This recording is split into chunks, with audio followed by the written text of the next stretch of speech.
The other part of this field day is we're talking about nitrogen reduction, and I still use anhydrous ammonia in the fall.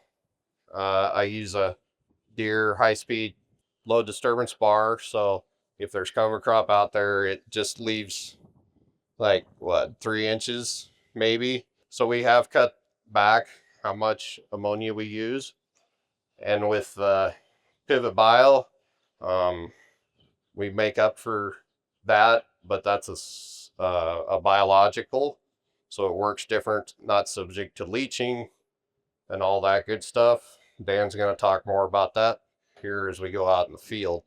We don't put on near the nitrogen that we used to, and still seem to raise a pretty darn good crop. Every field is scheduled for grid sampling every 4 years, so we can definitely track levels of everything, including organic matter. All right, well, good afternoon, everyone. My name's Dan Hansen, as they've mentioned a few times.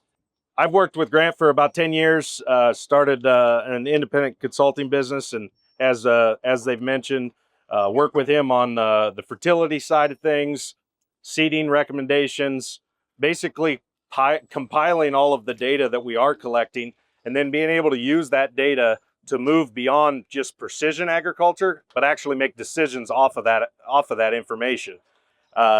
Mike made the comment that you can't manage what you're not measuring, and that's why gaining, not just collecting data, but collecting really high quality data is really an emphasis for us.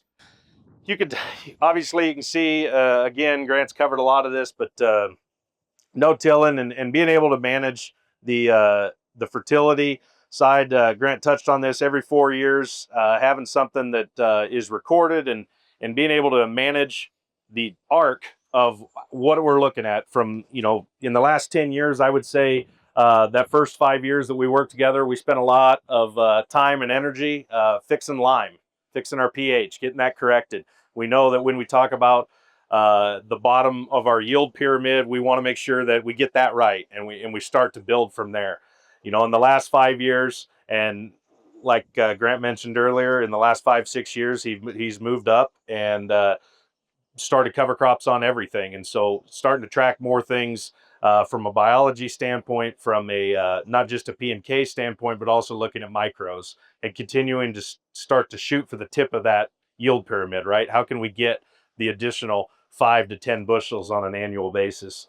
And we've seen that over the last decade as we've introduced cover crops, be able to close that gap a little bit more and not be the 25 bushels behind, but maybe be 5 to 10 behind.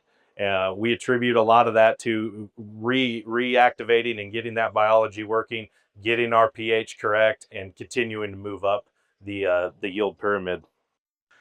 Yeah, so the other thing we wanted to talk about here, in the last 10 years, Grant had talked about being able to slightly lower his anhydrous use. We went to variable rate nitrogen. So we use the multi-years of yield data, compiling all of that, creating those decision zones, and utilizing that along with our soil information to be able to try and identify the most efficient use or identify the correct rate.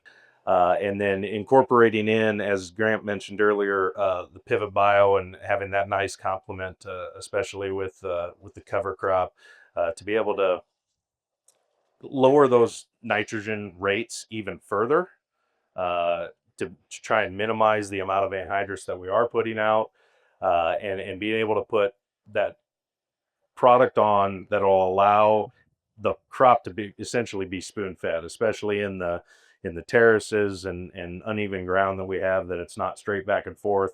It's not that side dress isn't an option. I'm sure there's several in the group that do split apply.